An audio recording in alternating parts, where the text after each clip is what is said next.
Bismillahirrahmanirrahim. Je m'appelle Amine, je suis étudiant en médecine et aujourd'hui je vais vous parler d'un sujet très important. Pourquoi on traite le diabète? Pourquoi on traite le diabète ou quel est le but de traitement d'un patient diabétique? Donc, on traite le diabète, on corrige le diabète, le taux de la glycémie au niveau sanguin pour éviter une chose très importante, pour éviter les micro-angiopathies. Lorsque je dis micro, c'est pas macro, c'est la micro-angiopathie. Et la micro-angiopathie, on a trois principales micro-angiopathies.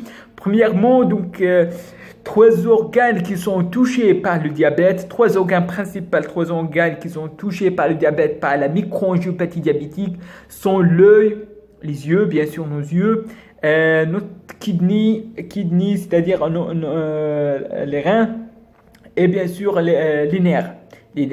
Donc, ces trois choses très importantes, c'est le but principal du traitement diabétique. Par exemple, on va régler la glycémie au alentour 1 gramme. Pourquoi on cible ce taux de glycémie? Parce que la glycémie augmente, il y a une augmentation des hémoglobines glyquées, de la glycation, et cette glycation qui va donner des dégâts, des dommages, principalement au niveau de l'œil, c'est la microangiopathie au niveau des yeux, sont la rétinopathie. La rétinopathie, c'est quelque chose de gravissime.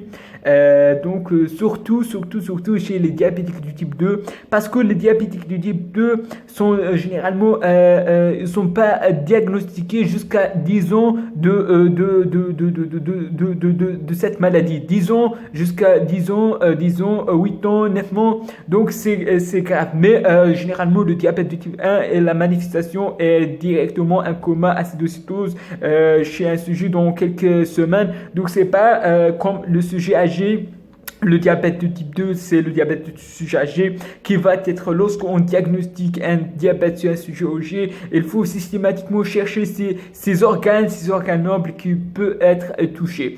Et bien sûr, on traite pour prévenir l'atteinte de ces trois organes. La rétinopathie, c'est l'une des premières causes de la cécité au monde. La cécité chez le sujet adulte, qui peut être le diabète qui peut causer la cécité chez ces patients. La rétinopathie qui était vraiment quelque chose de grave, le perte des yeux, le perte de vision. C'est comme je dis l'une des principales causes de perte de la vision. Deuxièmement, c'est la neuropathie. La neuropathie, on a plusieurs neuropathies périphériques. On a par exemple la mononeuropathie telle que l'atteinte de nerf 3. La ptosis, c'est-à-dire le chute de l'œil, ptosis, manifestation que doit chercher chez les diabétiques. Aussi, on cherche chez les diabétiques la perte de sensibilité périphérique. Par cette neuropathie, le patient diabétique perd la sensibilité périphérique. On fait toujours le test de sensibilité pour voir s'il y a une atteinte nerveuse des nerfs périphériques. La manifestation qui est chaque année on doit le chercher si le pied diabétique peut aller jusqu'à l'amputation.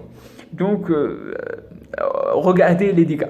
On traite le diabète pour prévenir aussi autre chose, c'est la néphropathie. La néphropathie latérale chez ces patients qui peut aggraver la situation.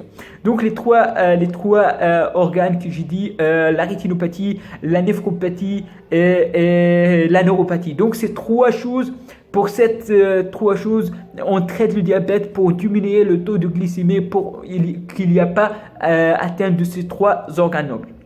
Le diabète aussi, on traite le diabète pour la cause, parce que le diabète c'est un facteur de risque cardiovasculaire. On traite le diabète pour prévenir par exemple une infarctus du myocarde. S'il faut d'être diabétique, c'est un facteur de risque cardiovasculaire. D'être diabétique, c'est pas d'être normoglycémique, hyperglycémique, c'est un facteur de risque. Non, c'est être diabétique, le fait et que vous êtes diabétique, donc vous êtes exposé à des facteurs de risque cardiovasculaires tels que donc ce qu'on appelle les macro-angiopathies. Les macro-angiopathies, c'est que donc d'être diabétique, c'est un facteur de risque. Donc on peut pas, donc si vous êtes diabétique, donc c'est un facteur de risque. Pour prévenir, par exemple, si vous cherchez comment prévenir les facteurs de risque cardiovasculaires, donc bien sûr, c'est par exemple l'infarctus du myocarde, c'est-à-dire crise cardiaque que tout le monde sait. Donc pour prévenir cette crise cardiaque, tout bêtement, il n'y a pas grand-chose à faire. Tout simplement, il faut donc arrêter le tabac. Arrêter le tabac, c'est véritablement un facteur de risque cardiovasculaire, le tabac. Faire par exemple l'exercice, faire du sport, une activité physique régulière. Donc arrêter de tabac et faire du sport peut additionner des années à votre vie. C'est prouvé par des études. Donc arrêter de tabac et faire du sport peut gagner des années. C'est facile, comme on dit, facile. Donc, mais être normoglycémique, c'est pas donc prouvé d'être normoglycémique peut aider au niveau de facteurs de risque cardiovasculaire ou bien pour prévenir l'AVC. Donc c'est pas une corrélation entre les deux. Mais on traite le diabète, j'ai dit, pour ces trois principales causes. Donc la néphropathie, la rétinopathie et la cécité. Donc pour prévenir la rétinopathie, la cécité et la neuropathie périphérique, tels que les troubles donc de sensibilité, d'érection, etc. Donc c'est ça, c'est l'idée générale pourquoi on traite le diabète. Donc pour traiter le diabète, on a plusieurs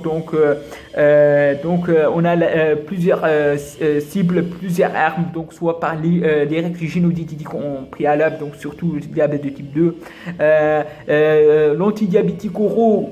Donc parfois on associe plusieurs antidiabétiques oraux tels que la metformine, donc principal médicament, tout le monde sait.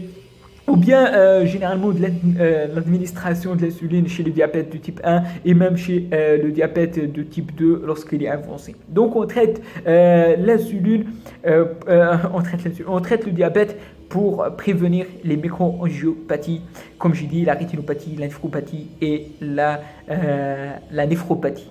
Et donc enfin, je vous remercie pour votre attention. N'hésitez pas de cliquer sur j'aime, abonner sur ma chaîne, aider, aimer, partager et à la prochaine. Salam.